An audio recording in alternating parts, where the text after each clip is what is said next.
सो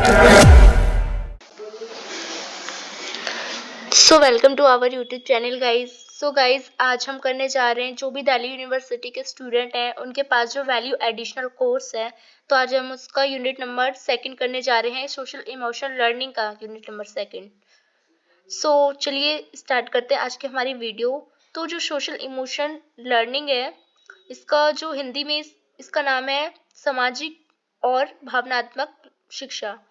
तो हमें पढ़ना है आज unit number 2। So unit number जो फर्स्ट था वो मैंने करा दिया ऑलरेडी। अगर आपने वो वीडियो नहीं देखी हो तो प्लेलिस्ट में जाके देख सकते हैं।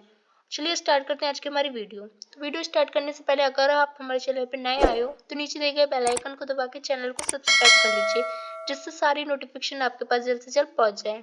साथ ही आप हमारे टेलीग्राम चैनल पर भी जुड़ सकते हैं, जहाँ आपको सारी नोट्स एंड सारी नोटिफिकेशन प्रोवाइड कर दी जाएगी।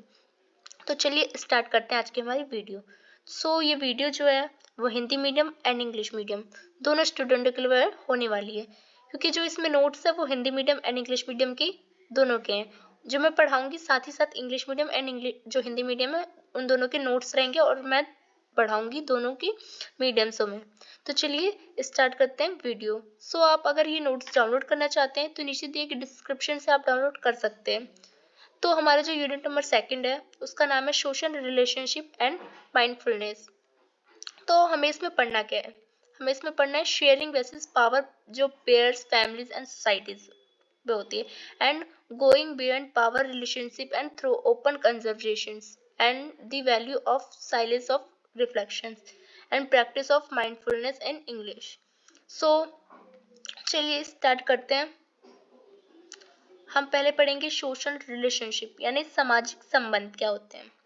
तो इसकी परिभाषा, इसकी डेफिनेशन क्या होती है, सबसे पहले जानते हैं।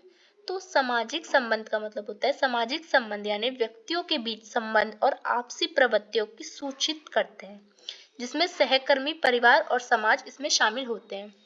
तो सामाजिक संबंध होता क्या है? तो सामाजिक संबंध होता है व्यक्तियों के व्यक्ति के बीच में जो एक संबंध होता है वही सामाजिक संबंध होता है। और इसके अंतर्गत कौन आता है? सहकर्मी, यानी जो हमारे जितने भी हमारे मतलब पेयर्स होते हैं, या हमारे फैमिलीज होते हैं, या हमारे सोसाइटी जो होती है, समाज जो होती है, जहाँ हम जिस मोहल्ले में रह रहे हैं या जिस समाज में रह रहे हैं, वो समाज इसमें शामिल होता है।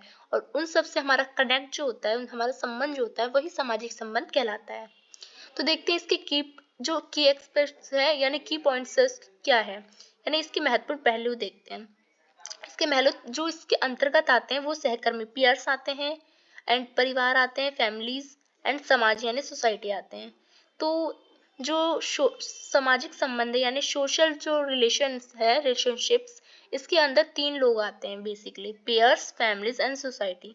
तो पेयर्स क्या होते हैं? सहकर्मी, उम्र या सामाजिक स्थिति में समान लोगों के साथ दोस्ती और जुड़ने के तार, यानी जो भी हमारे फ्रेंड्स होते हैं, हमारे साहित्यिक जो करते हैं या हमारे साथ काम करते हैं, तो वो क्या होते हैं? हमारे पेयर्स होते हैं। परिवार, परिवार की इकाई के भीतर रिश्ते जिसमें माता पिता, भाई बहन आते हैं, आपको पता होगा फैमिलीज। ऐसा समाज क्या होता है? जिसमें समुदाय और संस्कृति के संबंध में एक संवाद होता है, तथा हम जहाँ रहते हैं, जिस समाज में रहते हैं, जिस सोसाइटी में रहते हैं, वो समाज होता है। तो आप तो ये जानते होंगे बेसिक बातें। तो नेक्स्ट हमारा टॉपिक है माइंडफुलनेस यानी मानसिकता क्या है। तो मानसिकता की परिभाषा जानते हैं। तो मानसिकता वह प्रैक्टिस है जिसमें व्यक्ति पूरी तरह से वर्तमान क्षण में और बिना निर्णय के जो क्षति बनाए रखने का प्रयास करता है, यानी शांति बनाने का प्रयास करता है। तो मानसिकता में जो ये एक तरह का प्रैक्टिस है जिसमें व्यक्ति जो है वो क्या करता है? वो अपने प्रेजेंट समय में एक अच्छा शांति जीवन जो है वो बनाने का प्रयास करता है। तो इसके की पॉइंट्स क्या है, की एक्सपेक्ट्स क्या है इसके? तो इसमें आता है, इसके महत्वपूर्ण पहलू में आता है वर्तमान क्षण ध्यान यानी प्रेजेंट मोमेंट अवेयरनेस, और निर्णायक अवलोकन यानी नॉन जजमेंटल ऑब्जर्वेशंस, और ध्यान से शांति यानी माइंडफुलनेस ब्रीदिंग।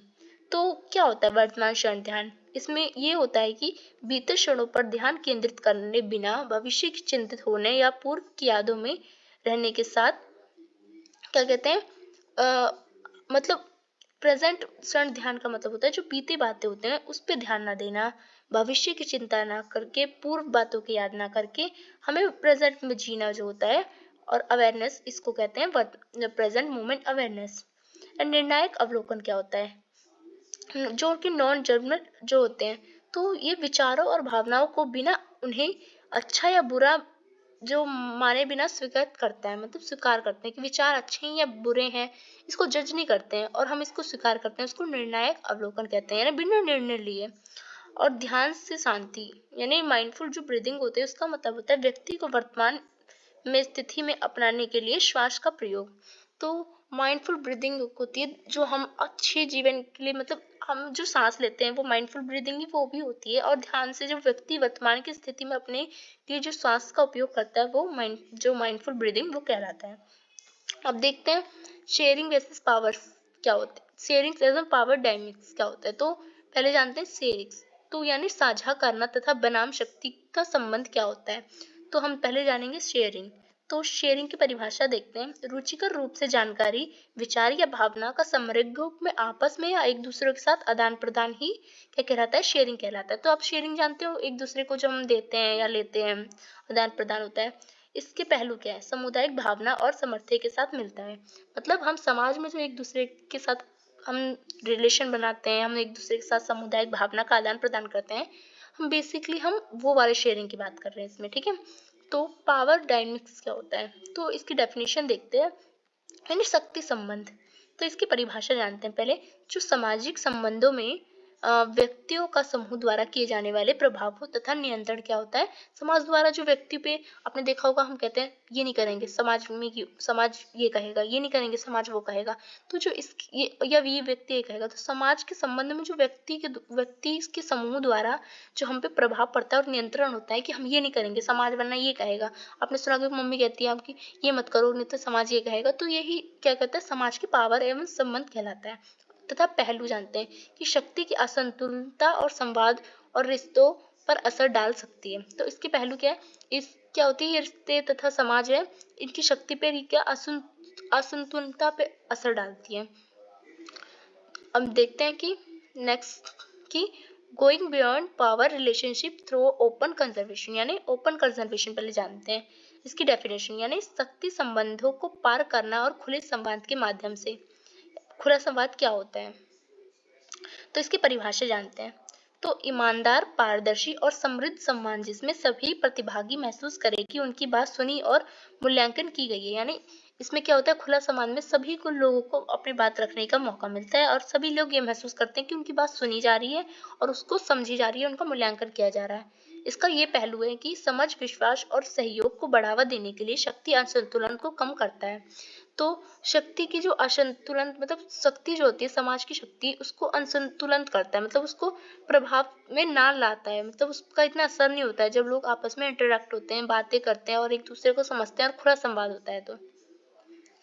तो देखते हैं नेक्स्ट है हमारा topic the values of silence and reflection.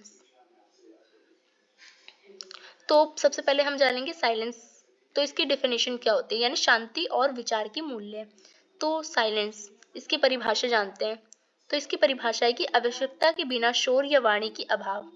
शांति यानी तो आप जानते होंगे, आवश्यकता ना हो तो शोर या वाणी ना हो तो इसकी कमी। इसका पहलू क्या होता है? आत्म विचार, सक्रिय सुनवाई और गहरी समझ के लिए जगह बनाता है। ये क्या करता है? साइलेंस क्या करता है? हमारे आत्म विचार को बढ़ाता है, हमें सक्रिय करता है, हमें सोचने में। आप देखा होगा, आप जब भी कुछ सोचते हो, आप शांति में आपको सोचने में आपको ज्यादा एक अच्छा महसूस होता है और आप समझ पाते हैं, तो इसलिए साइलेंस होता है। अब देखते हैं विचार क्या होता है, जो कि रिफ्लेक्शन। तो इसकी परिभाषा जानते हैं। तो इसकी परिभाषा है अपने अनुभवों तथा क्रियाओं को भावना का विचारशील समीक्षण। अपने जो भी अनुभव, हम जो काम करते हैं, क्रिया करते हैं, अपने जो सोचते हैं, उसका जो विचारशील हम जब उस प्रस्तुत करते हैं ना, उस चीज को हम समझ जाते हैं। अब जो भी मैं समझी ये पढ़ के आपका ये टॉपिक, और जो मैं समझा रही हूँ आपको, ये मेरे विचार है, तो यही विचार होता है। इसके पहलू क्या होते हैं? व्यक्तिगत विकास, अध्ययन और अपने साथ गहरा जुड़ाव प्रोत्साहित करता है। इससे क्या होता है? व्यक्तिगत विकास होता है। मान लो मैं पढ़ा रही हूँ तो मतलब मेरा डेवलप ही हो रहा है, क्योंकि पढ़ने से तो ज्ञान ही होता है। अध्ययन और अपने साथ गहरा जुड़ाव होता है। मेरा आपके साथ एक क्या हो रहा है? रिलेशन बन रहा है स्टूडेंट एंड मुझ में, तो क्या हो रहा है? तो यही अध्ययन करने से हमें गहरा जुड़ाव भी महसूस होता है। तो चलिए हम नेक्स्ट टॉपिक है हमारा माइंडफुलनेस प्रैक्टिस, यानी मानसिकता का अभ्यास। तो मानसिकता का अभ्यास क्या होता है? अंग्रेजी में लापरवाही से पूर्ण करना इसको कहते हैं। यानी जो मानसिकता का अभ्यास यानी जो विभाषा कौशल को सुधारने के लिए मदद कर सकता है। जितने मतलब हमारी भाषा में जो भी कौशल उगता है, मानसिकता कौशल जो भी हमारी होती है हमारे अंदर, उसको सुधारता है। इसकी तकनीक क्या है, इसके तरीके क्या है, इसकी टेक्नोलॉजी क्या है, यानी मानसिकता के अभ्यास में इंग्लिश में सुनना या पढ़ना और बोलना, ये क्या होता है, भाषा को सुधारने के लिए एक काम करता है। मान लो मानसिकता क्या होती है, हम जो लैंग्वेज सुनते हैं, हम जो पढ़ते हैं, हम जो देखते हैं, हमारी मानसिकता क्या होती है, उसी की तरह हमारी ढल जाते हैं हम, हमारी मानसिकता होती है। तो बेसिकली इस चैप्टर में था कि मानसिकता को सामाजिक संबंधों में शामिल करना व्यक्ति को शक्ति के संबंध और खुले संवाद को प्रोत्साहित करने में और शांति विचार के मूल्य में महसूस करने में मदद कर सकता है। यह संग्रह दृष्टिकोण और सहकर्मी परिवार समाज के स्वस्थ संतुलन को जोड़ने में योगदान देता है। तो बेसिकली इस चैप्टर से हमें क्या मिलता है, मानसिकता और सामाजिक संबंध जो होते हैं, हमारी सोच होती है और हमारी सोच और समाज की सोच में क्या करता है, एक संबंध बिठाता है। और हम क्या करते हैं, इसके द्वारा हम खुला संवाद करते हैं, खुला संवाद करते हैं तो हमारे पे समाज का प्रभाव भी नहीं होता है। और क्या करते हैं, हम प्रोत्साहित होते हैं, हम आत्मविश्वास बढ़ता है हमारा, और हम शांति विचार और मूल्य को महसूस कर सकते हैं। और हम इस कर में हमारे सहकर्मी परिवार और समाज के साथ हम संतुलित और एक अच्छा योगदान देते हैं हम समाज में। तो ये जो आपका चैप्टर था यूनिट नंबर 2 जो कि सोशल एंड इमोशनल लर्निंग का था, वो आपका होता है खत्म। तो नेक्स्ट वीडियो में हम करेंगे यूनिट नंबर 3। तो अगर आपको वीडियो अच्छी लगी हो तो लाइक कीजिए, कमेंट्स कीजिए, और आपको कैसी लगी हमारी वीडियो आप कमेंट सेक्शन में ज़रूर बताइए। सो धन्यवाद।